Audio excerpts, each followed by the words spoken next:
Alors que les bombardements intenses et l'offensive israélienne se poursuivent sur le territoire palestinien de Gaza, la tension atteint un niveau inédit entre Israël et le Hezbollah au Liban. Ce week-end, un tir de roquette a tué 12 enfants et jeunes sur le plateau du Golan, un territoire annexé par Israël. Mais alors, que s'est-il passé ce week-end? Comment la situation risque d'évoluer? Salut, c'est Hugo, j'espère que vous allez bien, que vous avez passé un bon week-end, olympique peut-être. On est parti ensemble pour une nouvelle plongée dans l'actualité en une dizaine de minutes.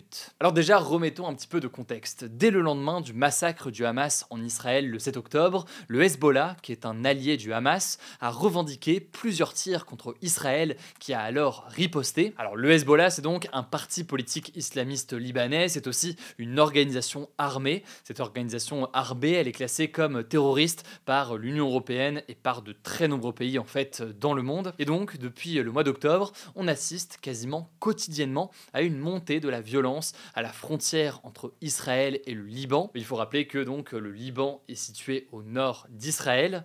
En tout, depuis le 7 octobre, ces attaques ont déjà tué 527 personnes au Liban, en majorité des combattants du Hezbollah, mais aussi 104 civils, selon un bilan qui a été établi par l'AFP à partir de plusieurs sources. Ça, c'est donc côté libanais. Et côté israélien, au moins 18 soldats israéliens et 24 civils ont été tués, selon l'armée israélienne. On peut aussi noter que ces affrontements, ils ont mené plus largement au déplacement de 160 000 personnes des deux côtés de la frontière israélo-libanaise. Autrement dit, les conséquences sont déjà très importantes. Alors si vous suivez de façon assidue ce format des actus du jour, on a déjà évoqué à plusieurs reprises ces derniers mois des tensions entre le Hezbollah et Israël. Jusqu'ici, les spécialistes de la région se voulaient plutôt rassurants et n'imaginaient pas une guerre totale. Et depuis ce week-end, eh bien, le risque d'escalade entre Israël et le Liban n'a jamais été aussi élevé. Alors que s'est-il passé ces derniers jours? On va faire un point sur tout ce qui s'est passé ces dernières semaines, mais ce week-end, et ce samedi plus précisément, un tir de roquette a tué 12 enfants et 12 jeunes âgés entre 10 et 16 ans. Ça s'est passé sur un terrain de football de la ville de Majdal Shams, situé sur le plateau du Golan. Ce tir, il a aussi fait une trentaine de blessés qui étaient encore hospitalisés en Israël dimanche matin. Il faut savoir que le plateau du Golan, c'est donc un territoire syrien qui a été annexé par Israël et qui est situé dans le nord d'Israël et au sud du Liban. A noter que la communauté internationale n'a jamais reconnu cette annexion par Israël et qu'elle la considère donc comme étant illégale. Aujourd'hui, environ la moitié de la population du plateau du Golan qui est composée de Druzes, comme c'est le cas d'ailleurs des jeunes qui ont été tués samedi. Les Druzes, eh bien, c'est une minorité religieuse dont la religion est issue de l'islam. La plupart d'entre eux encore aujourd'hui se revendiquent syriens. Ils refusent donc la nationalité israélienne. Ils ont tout de même le statut de résident en Israël, ce qui va leur accorder certains droits comme celui d'étudier et de travailler en Israël, mais ils n'ont pas pour autant le droit de vote. Mais alors, qui est à l'origine de ce tir sur ce terrain de football samedi? Eh bien, selon l'armée israélienne, le tir était en provenance du Liban. Israël a donc accusé le Hezbollah d'en être à l'origine, affirmant que le modèle de la roquette qui a atterri était iranienne et que le Hezbollah, eh bien, est la seule organisation terroriste qui en possède dans son arsenal. Les États-Unis ont aussi affirmé ce dimanche, je cite, que cet attentat a été perpétré par le Hezbollah libanais et que selon eux, eh bien, c'était une roquette lancée depuis une zone que le Hezbollah contrôle. Pour les Américains et les Israéliens, l'origine donc de ce tir ne fait aucun doute, surtout que ça arrive quelques jours après l'annonce de la mort de 4 combattants du Hezbollah dans une frappe israélienne dans le sud du Liban. Suite à cela, samedi soir, le Hezbollah avait indiqué avoir lancé des roquettes en direction de positions militaires dans le Golan avant d'assurer plus tard, je cite, n'avoir aucun lien avec ce tir de roquette qui est tombé donc sur un terrain de football et qui a tué de nombreux jeunes. En tout cas, ce dimanche, des milliers de personnes ont assisté aux funérailles des personnes tuées samedi. Mais alors, quelles ont été les réactions et que pourrait-il se passer désormais? Eh bien, selon l'armée israélienne, je cite, il s'agit ici de l'attaque la plus meurtrière contre des civils israéliens depuis le 7 octobre. Israël a donc jugé que le Hezbollah, je cite, a franchi toutes les lignes rouges avec cette attaque.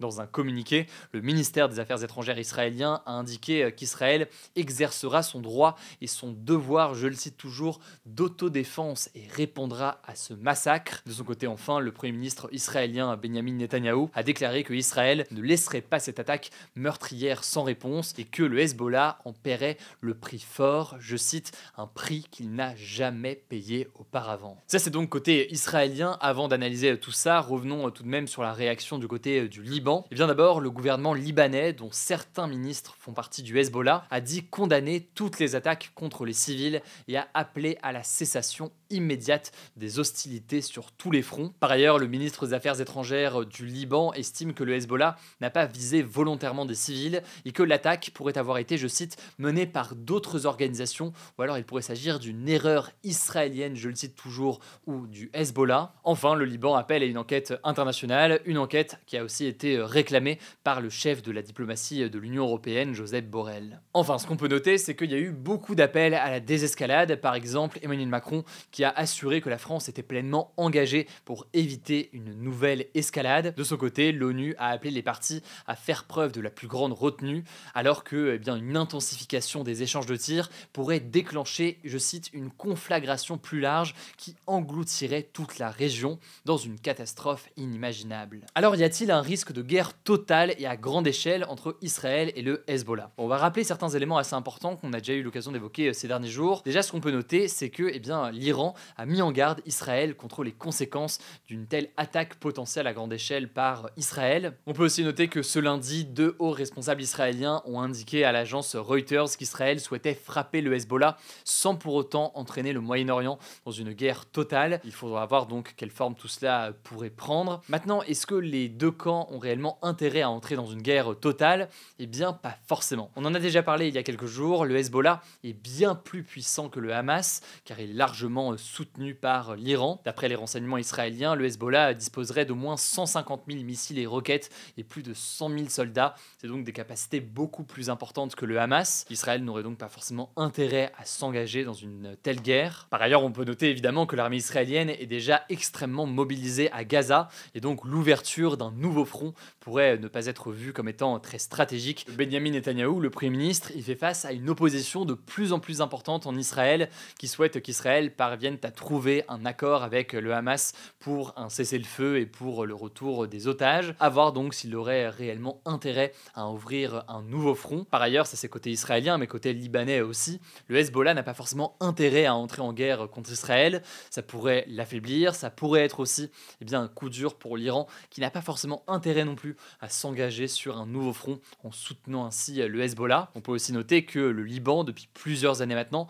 traverse une crise économique importante, et donc une guerre ouverte avec Israël pourrait mettre aussi le Liban encore plus en difficulté. Pour autant, une fois qu'on a dit ça, il y a tout de même la crainte d'un embrasement militaire entre les deux camps, et signe d'ailleurs d'une tension importante qu'on n'a pas forcément observée lors de ces dernières semaines. Des compagnies aériennes comme Air France ou encore Transavia ou encore Lufthansa ont annoncé suspendre leur vol vers Beyrouth, qui est la capitale libanaise, craignant donc a priori une attaque potentielle donc sur le territoire libanais beaucoup plus importante. Ça me semble en tout cas essentiel de faire un point là-dessus aujourd'hui. Je vous mets des liens en description pour en savoir plus. Je vous laisse avec Blanche pour les actualités en bref et je reviens juste après avec une grosse annonce. Merci Hugo et salut tout le monde. On commence avec cette actu en France. 41 départements ont été placés en vigilance orange à partir de ce lundi pour canicule et ce sera 45 départements ce mardi. Il s'agit de départements du sud de la France et la Corse. Des températures allant jusqu'à 40 degrés sont attendues localement, comme dans le Midi, l'Hérault ou encore la Nouvelle-Aquitaine. Une canicule, c'est une période de très forte chaleur qui dure au moins 3 jours de suite et où les températures ne descendent pas ou peu pendant la nuit. Cet épisode de canicule devrait se poursuivre mardi où les mêmes départements resteront en vigilance orange. En cas de forte chaleur, Météo France recommande de boire beaucoup d'eau, de limiter les activités physiques et sportives et d'éviter de sortir aux heures les plus chaudes, donc entre 11h et 21h. Si vous devez sortir malgré tout, Météo France recommande de rester à l'ombre et de porter un chapeau, des lunettes et des vêtements légers. Enfin, il est recommandé de fermer les volets en journée et d'aérer la nuit ou tôt le matin quand les températures sont redescendues. Deuxième actu, le ministre de l'Intérieur, Gérald Darmanin, a annoncé ce lundi l'identification de certains profils qui pourraient être impliqués dans le sabotage des réseaux SNCF de vendredi dernier. Dans la nuit de jeudi à vendredi, la SNCF a été visée par des actes de sabotage sur certaines de ses lignes de TGV, ce qui avait empêché la circulation de nombreux trains. Ce sont les lignes entre Paris et Strasbourg, l'Atlantique et Lille qui ont été principalement touchées. Heureusement, ce lundi matin, le trafic habituel était rétabli et tous les trains ont pu circuler. Et donc, Gérald Darmanin a annoncé sur France 2 que ces sabotages avaient été, je cite, volontaires, très précis et extrêmement bien ciblés, et il les a reliés au mode traditionnel d'action de l'ultra-gauche. Et donc, les profils identifiés au sein de cette affaire peuvent s'approcher de cette mouvance selon lui. Parallèlement à ça, dans la nuit de dimanche à lundi, plusieurs dégradations ont eu lieu sur des réseaux de fibre optique à travers la France. 6 départements sont touchés: l'Aude, les Bouches-du-Rhône, la Drôme, l'Hérault, la Meuse et l'Oise. Concrètement, c'est le réseau internet par la fibre et les réseaux de téléphone fixe et mobile qui sont touchés, avec des difficultés pour se connecter ou passer des appels par exemple. À l'heure actuelle, aucun lien n'a été fait entre ce sabotage et celui de la SNCF. Troisième actu, à moins de 24 heures de l'épreuve de triathlon des Jeux Olympiques de Paris, l'eau de la Seine n'est toujours pas considérée comme baignable. La partie de natation des 2 entraînements pour l'épreuve prévus ce dimanche et ce lundi matin ont dû être annulés. En fait, la Seine ne rejoint pas les seuils de bactéries qui peuvent garantir la qualité de l'eau et la sécurité de la baignade. C'est dû aux fortes pluies de vendredi et de samedi dernier à Paris qui ont pollué l'eau de la Seine. Alors malgré tout, le comité d'organisation des Jeux Olympiques s'est dit confiant à l'idée que les épreuves puissent se tenir dans la Seine mardi matin. L'adjoint à la mairie de Paris, au JO et à la Seine, Pierre Rabadan, a également précisé dimanche matin que les taux de dépassement en bactéries n'étaient pas très importants. 2 épreuves sont censées avoir lieu dans la Seine, la partie natation du triathlon ce mardi à 8h et la natation en eau libre la semaine prochaine. Dans le cas où la Seine ne serait pas baignable ce mardi matin, l'épreuve pourrait être reportée de quelques jours et dans le cas peu probable où ça ne suffirait pas, les épreuves seraient relocalisées. Le journal Libération parle notamment de la Marne, on vous tiendra au courant. 4e actu, au Venezuela, un pays d'Amérique du Sud, le président sortant, Nicolás Maduro, a été réélu ce dimanche avec 51,2% des voix selon le Conseil national électoral vénézuélien. Ce sera son 3e mandat de suite, le premier ayant débuté en 2013. Le truc, c'est que ces résultats sont contestés par l'opposition qui revendique la victoire. Le parti Encuentro Ciudadano affirme avoir récolté 70% des suffrages de l'élection contre les 44,2% annoncés officiellement. Son candidat, l'ancien ambassadeur vénézuélien Edmundo González Urrutia, un chrétien démocrate, était le favori dans les sondages avant l'élection. L'opposition dénonce des irrégularités dans le compte des voix à l'issue du vote. Selon la chef du parti, Delsa Solorzano, des bureaux auraient exclu les témoins du parti chargés de vérifier la bonne tenue du décompte.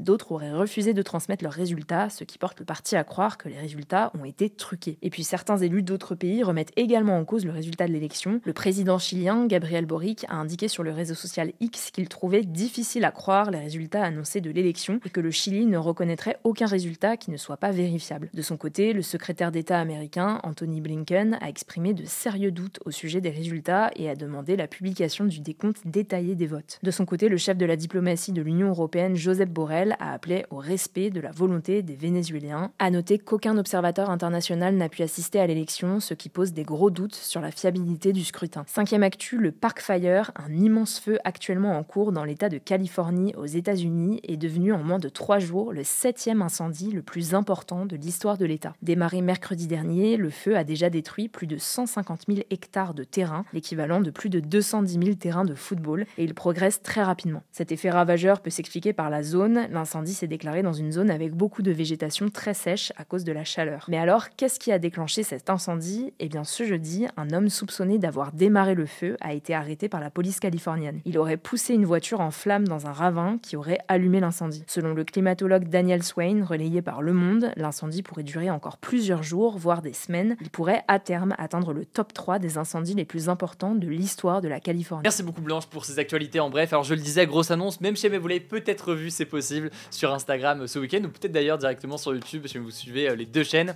On a publié ce week-end une nouvelle interview, en l'occurrence l'interview face cachée de Victor Wembanyama, le joueur de l'équipe de France de basket, mais pas que évidemment, joueur aussi des San Antonio Spurs en NBA. C'était un vrai plaisir de pouvoir faire cette interview. Merci au passage pour tous vos retours, pour ceux qui l'ont déjà vu.